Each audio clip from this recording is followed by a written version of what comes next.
you doing, everybody? Welcome back to the Piledrivah channel. I am your host, King Leo, and today we're going to do something a little bit different for you. I'm introducing my new show. It's called Off the Top Rope, and on this show we'll be discussing, reviews and we'll, just be having general discussions about WWE, Raw, SmackDown, 205 Live, and etc. This go around, since it's WrestleMania weekend, it's this Sunday, we'll go ahead and start discussing the matches that we have set up so far. You know what I'm saying? So I think it's a pretty solid card. I mean, I know people generally complain about the Shane and AJ Styles match. You know what I'm saying? And which one is it? The John Cena, Nikki Bella versus Miz and Maurice. Me personally, I'm kind of interested in those, but let's just go ahead and get to it. We got three matches. For the kickoff show. First one, according to WWE.com, is supposed to be for the Cruiserweight Championship. Neville, the champion, versus Austin Aries, making this WrestleMania debut. I'm digging the feud. I really think it's gonna be kind of dope. To be honest with you, Neville's been on fire as a heel. Probably some of his best work. I liked him when he was a heel in NXT, but this is on a whole nother level here. So I'm looking to see Neville come out on top in this match. I'm disappointed that it's on the kickoff show, but when you really look at the card itself, I mean, you could kind of see why I guess it made it there. This is a star-studded event, if you want to say. And unless you really look at it as a kickoff show, which for the most part I try not to, then it's really just a long ass WrestleMania. You get what I'm saying? Like, if you take the pre-show aspect of it out, just look at the entire match card itself. And so, like I said, I see Neville coming out on top with that. Aries, he'll be a champion. I give it probably within like the next couple months or so. He'll come back and beat Neville in this feud. But for right now, WrestleMania, King Neville is the victor. Second matchup here, we got SmackDown Women's Championship. Champion Alexa Bliss defends against all the females on SmackDown Live who are able to compete. As we saw this past SmackDown on Tuesday, Naomi made her return off of her leg injury that she sustained in her match with Alexa Bliss. To me, I think she's the favorite to win that match. I truly don't know where WWE is going to go with this, but I'm looking for Naomi to pull out this victory. The next is the 4th annual Andre the Giant Memorial Battle Royal. I'm ready for this one. Previous winners was Cesaro, Big Show, and then Baron Corbin. Let's see, so far we have, let me check this list right quick, the superstars that are in this match that have been announced. Sami Zayn, Braun Strowman, Goldust, R-Truth, Curtis Axel, Dolph Ziggler, Jimmy Uso, Jey Uso, Chad Gable, Jason Jordan, Primo, Epico, Bo Dallas, Jinder Mahal, Rhino, Heath Slater, Apollo Crews, Mojo Rawley, Big Show, Kurt Hawkins, Tyler Breeze, and Fandango. Shit, man. I'm going to go against the grain on this one and say Sami Zayn wins. Braun Strowman is a strong contestant to win. Other than that, I don't really see anybody else in this match pulling out this victory. I mean, maybe Big Show, because his match with Shaq got pulled. Let's see here. Mojo Rawley. They've been giving him a push on SmackDown, but I don't know. Maybe they got something planned for him. Dolph Ziggler, don't see him winning it. Let's see. Yeah, I mean, that's pretty much where I stand. Maybe Sami Zayn, Braun Strowman, Big Show. That'll be it. Those are my 3 picks from the list that we have so far. I don't know, maybe by the time the pay-per-view starts, my list might change. But so far, that right there concludes the kickoff portion of the WrestleMania event. From there, we go straight into a match that was made right after Raw or on Raw, whichever one. I don't quite remember. Which is the Raw Tag Team Championship Triple Threat Ladder Match. Luke Gallows and Carl Anderson versus Enzo, Big Cass, and Cesaro and Sheamus. Not gonna lie, I honestly think this match is gonna be fucking awesome. Enzo is the only part of this match that I don't really dig. I'm glad they're doing this because the Raw tag team really needs a surge of energy. They've been sorely lacking. I mean, SmackDown, they're in the same boat, but I mean, hot damn. So you could kind of see it coming if you saw Monday Night Raw when they kept using the ladders. I think it was Cesaro and Sheamus that got attacked by Anderson and Gallows backstage during the interview, and they ended up destroying them boys with the ladders. And then during the entrances for a tag match between Enzo and Cass and Gallows and Anderson, when they were making their way to the ring, 2/3 of the club, when they were making their way to the ring, they were attacked by Cesaro and Sheamus with ladders, and so that's what prompted this match. I'm all for it. Personally, I'm waiting for it to end up in a WWE game. It's been a while. Hint, hint, 2K. Yeah, I think it's going to be really dope, man. Enzo is the only person I'm concerned about in this match. I'm not a big fan of his in-ring work. That's just why I stand on it. His mic skills are phenomenal, but in-ring work is sorely lacking. As far as the winners to this match, man, I hate to say it, WWE might go with Enzo and Big Cass. Gallows and Anderson haven't exactly been, the tag team to care about since they've been in WWE and since they've been tag team champions, more notably. Cesaro and Sheamus, great chemistry. I mean, hell, if they can do some great storytelling with Cesaro and Sheamus, hey, give them the damn titles back. I think they deserve it. Enzo and Cass, not really. I'm not a fan of it. WWE might give them the titles anyway, but as far as I'm concerned, between Gallows, Anderson, Cesaro, Sheamus, those are my two. If I had to choose between them two, I'm going Gallows and Anderson with this one. Next, we have the Intercontinental Championship match. Dean Ambrose, defending champion, against Baron Corbin.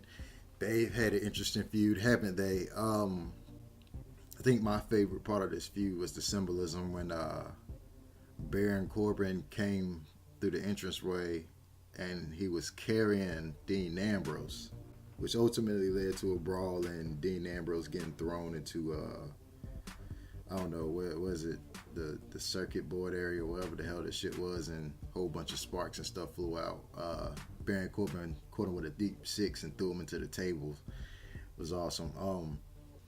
And they have like this really gringy rivalry. I feel like it should be like more of a hardcore match. I hate Extreme Rules, so I'm sorry, I don't really want to say it. Give them like a hardcore stipulation of sorts. Falls count anywhere, anything goes. They need to let these boys go ahead out here and do them. I feel like both of them will work better in an environment where they could just fight. And I don't know whether Extreme Rules is going to be the next pay-per-view or not. My bet is that it probably is. It's history shown before. And more than likely it's going to be a Raw pay-per-view. That kind of throws that off. Unless they do Backlash again for SmackDown and they give Dean and Baron Corbin hardcore stipulation. I don't know. I hope that's how it goes. As far as the match here is concerned, with the winner, Baron Corbin. That's who I got on it. I mean, hell, why not go ahead and throw the strap on him? I really, really, really want to see Dean a part of a draft and see his ass move to Raw, where we can potentially see a Shield reunion. But I'll save that for another video. Yeah, Baron Corbin is my pick to walk out as Intercontinental Champion at WrestleMania. Next, we had the United States Championship match between Y2J, Chris Jericho, the champion, and Kevin Owens. Now, this feud it's been going on for quite some time. I don't know if you remember it. It started off with a few backstage segments where Chris Jericho and Kevin Owens, they would kind of, take shots at each other. One segment, Jericho's backstage. He was looking for his scarf and he saw it around Kevin Owens' neck. Really funny stuff. He told him to pay for the scarf, and Kevin Owens ended up pulling out lint and a couple of pennies, I think like a Jolly Rancher or some shit like that, out of his pocket and put it in Chris Jericho's hand. And then they slowly became best friends. Chris Jericho took a hell of a lot of beatings for Kevin Owens, helped him win his helped him retain his championship on numerous occasions. So much so that, if you talk to a lot of the fans about it, they'll say that Chris Jericho actually carried Kevin Owens throughout this entire feud, all the way up until the Festival of Friendship. Was it that Kevin Owens actually came out and showed his true colors and attacking Chris Jericho? And over the few weeks, he ended up telling him like he was never his friend. He just used Jericho. So what happened was it Roadblock, end of the line, Kevin Owens versus Goldberg. Jericho comes out, doesn't actually come to the ring to screw Kevin Owens over, but his music and his appearance at the entrance ramp was enough to distract Kevin Owens. He turns around, bam, it's over. Goldberg hits him with a spear, jackhammer, 1, 2, 3. And now we're heading to WrestleMania, where since Kevin Owens says, you cost me my championship, you want to fight, that's cool, but you have to lose your championship as well. I don't know if you know, spoiler alert, Jericho is supposed to be leaving and going on the tour with his band Fozzy. I'm thinking that means that Kevin Owens is going to be the victor in this match and a 2-time United States champion. Was he United States champion? No, he'll be a 1-time United States champion. My apologies. He was the Intercontinental champion. He beat Ryback for that. And he feuded against John Cena, who was the United States champion. So, yeah. My pick for that, like I said, Kevin Owens. Chris Jericho's leaving, but he'll be back. Next, we have the Raw Women's Championship Fatal 4-Way Elimination Match. Damn. I don't know. Right? Like, who really comes out? Honestly, Nia Jax, I'm hoping she's the victor of this because they've been building her up lately. She's not really in this personal feud between Bayley, Charlotte, and Sasha. And so her main goal is just to come in and destroy everybody. So I really want to see Nia Jax grab that championship and run with it. I mean, let's be for real here. Like, she should be the women's champion. Like, for as dominant as they could have had her be built up to until just recently with this push here. I mean, if you look at some of her work in NXT, and I'm not talking about all her in-ring work because some of this shit takes time, people. But some of her backstage segments where, who is it she threw through the damn door? I think it might have been Bayley.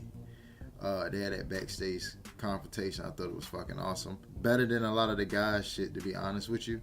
But then she loses the match by being choked out at one of the NXT takeovers. So, I mean, I feel like they haven't really been doing her justice because imagine if Braun Strowman would have been getting tapped out by Sami Zayn. Shit would have looked fucking ridiculous, right? So, I say, for this right here, go ahead, put the championship on Nia Jax, Bayley, Charlotte, and Sasha. They can continue to have their rivalry and say that, they all cost each other the championship. Nia really doesn't give a damn.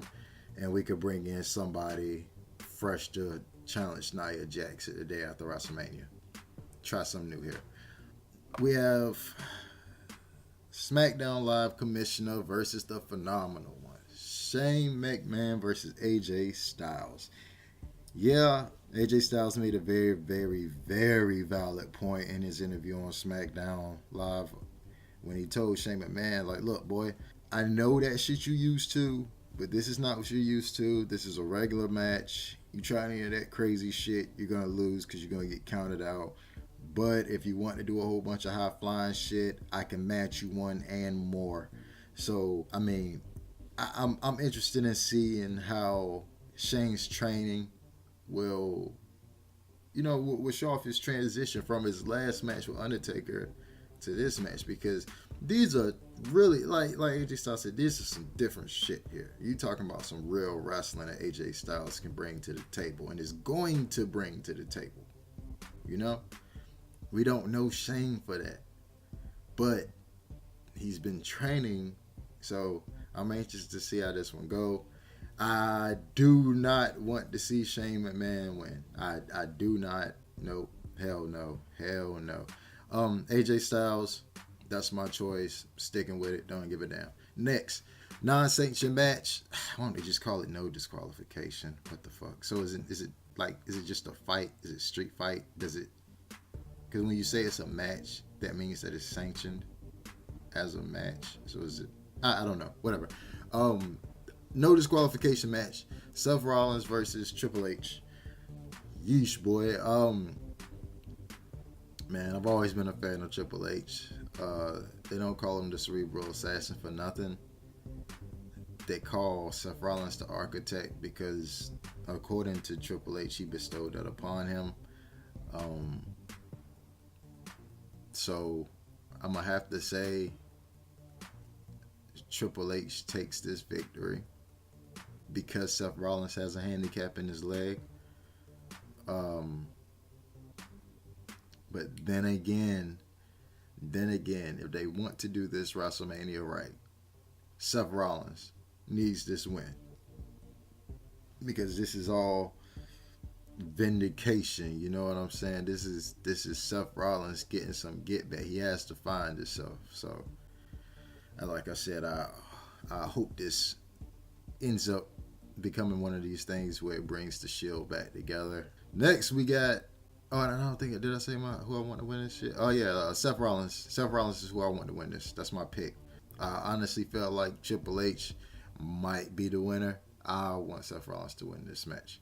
All right, next. Power couples collide as John Cena and Nikki Bella take on The Miz and his wife, Maurice. Tension's been building up over the past couple weeks here. You already know John Cena and The Miz has a storied history dating back to that shit WrestleMania 27. And, we're here now. Miz has been doing the best work of his motherfucking career. If you haven't been watching Talking Smack, go check it out, baby. What the hell you doing, Charles?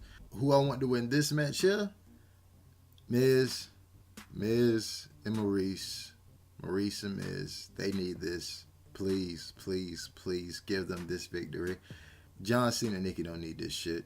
John Cena's going off to do movies. I don't know what the hell Nikki's Bella's going to do. I really don't care.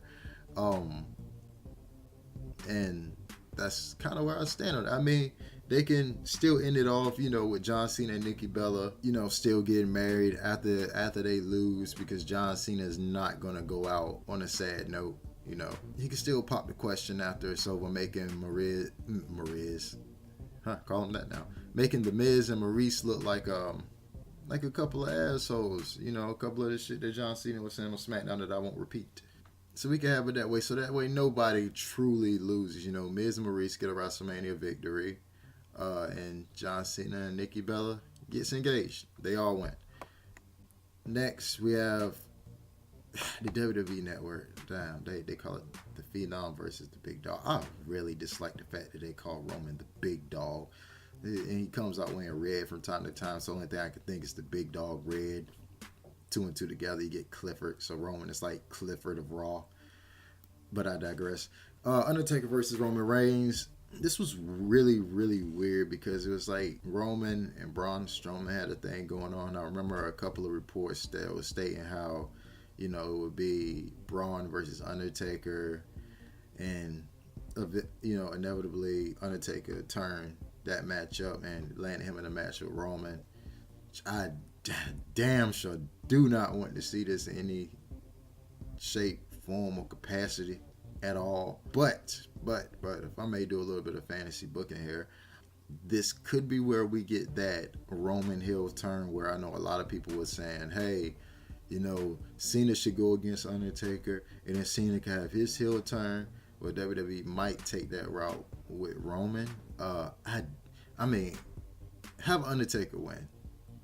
If Roman wins, then you can expect backlash of epic proportions. Then again, if Roman turns heel, meaning, for those of you that don't know, means that he does some bad guy shit. Roman is no longer good guy, because he's not the good guy or the bad guy. He's Roman. So I guess if you take that, if the referee's distracted and Roman says, "Oh, fuck this," and gets a low blow in, or something, something to that effect that lets off the bat, oh damn, he really just didn't give a damn. He said that this was his yard and he actually meant the shit. Like, by any means necessary, he'll go out there and do it.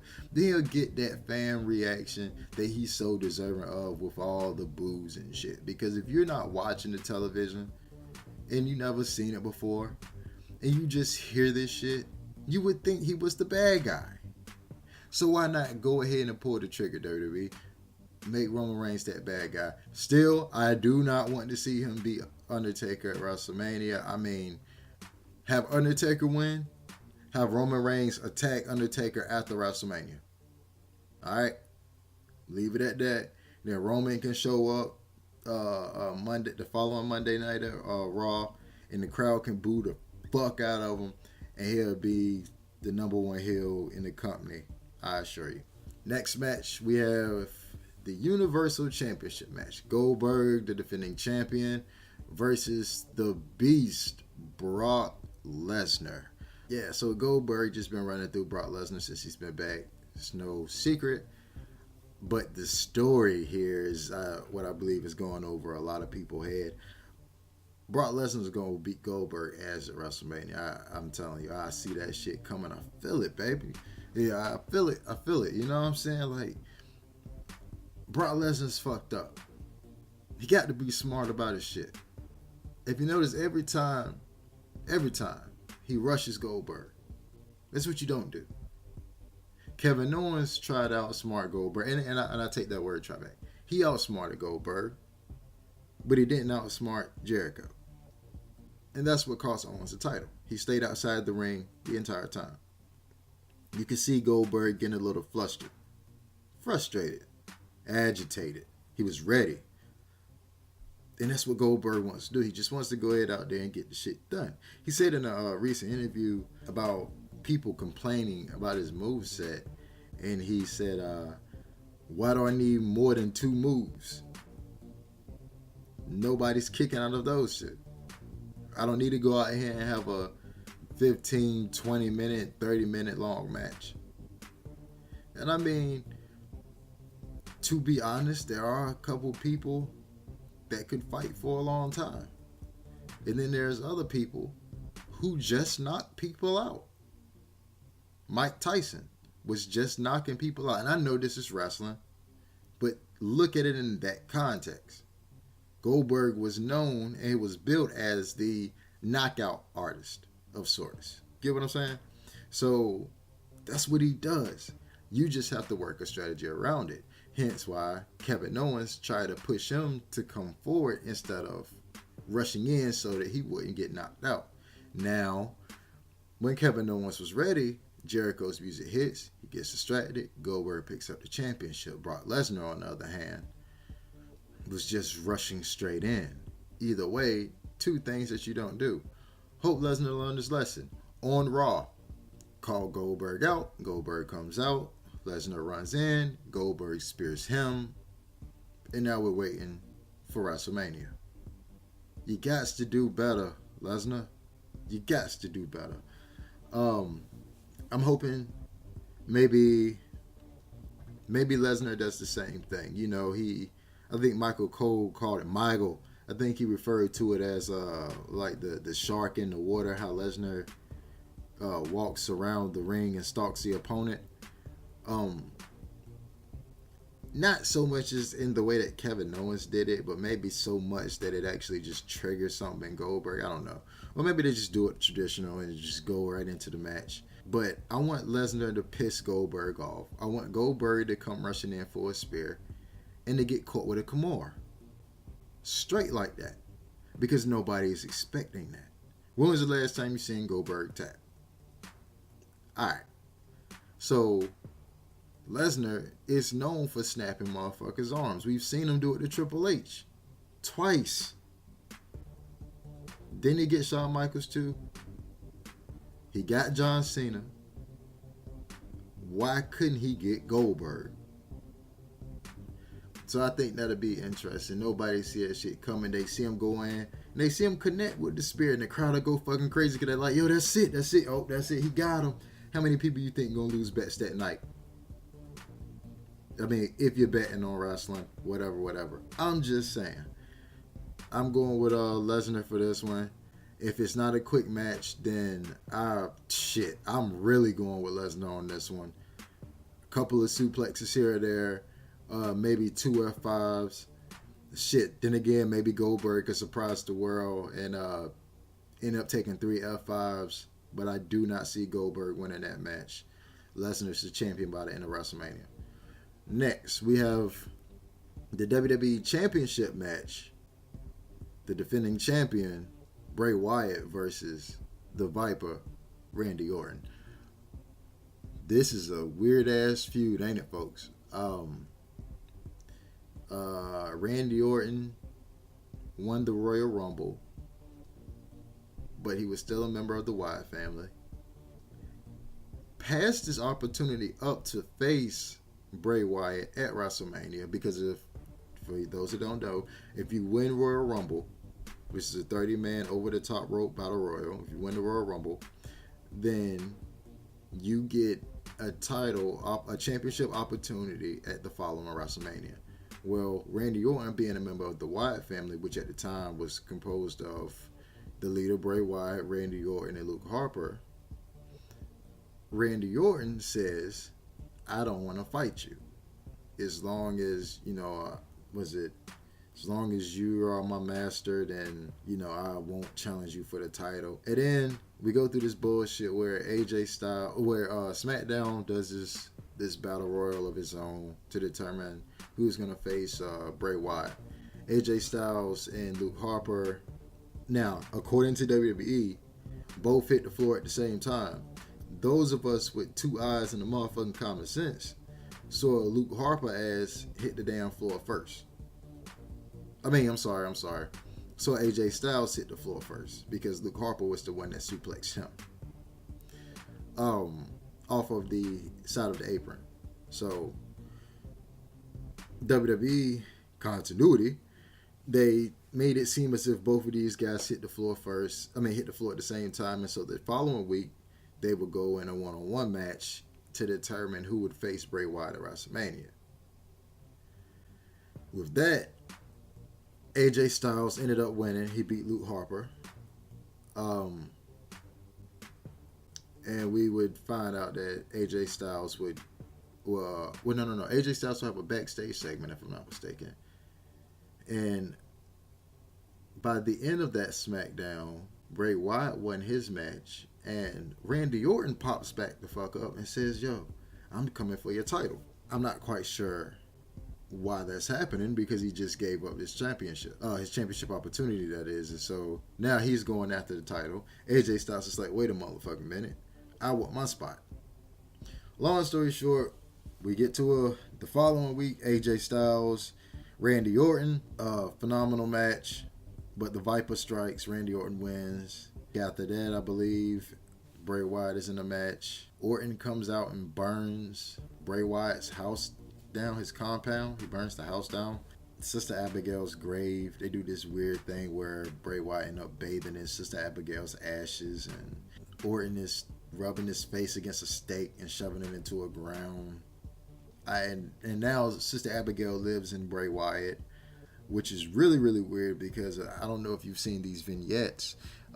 Check them out online, where Eric Rowan is seen walking around carrying a body, which is believed to have been Sister Abigail's body, considering the fact that all of these videos take place directly after Randy Orton is to have been burning the Wyatt compound. So, yeah, really weird shit there. And now Bray Wyatt says, I'm going to kill you to Randy Orton. Randy Orton is like, I want your championship. I can stop you. Who do I see winning this? Bray Wyatt Why? Because he needs it. He's awesome, and he's Bray Wyatt. Randy Orton doesn't need this. He really doesn't. He'll be just fine. Yep, that's my pick. And the next match we have is nothing. Yeah, that's it. Wow. Thought it was going to be something else. Huh. Says a lot. Anyway, those are my picks. What do you think? If you have any other ideas, or who do you think should win a few of these matches, leave your comments down below. Don't forget to like and power drive the hell out that subscribe button. Until next time, holla at me, man.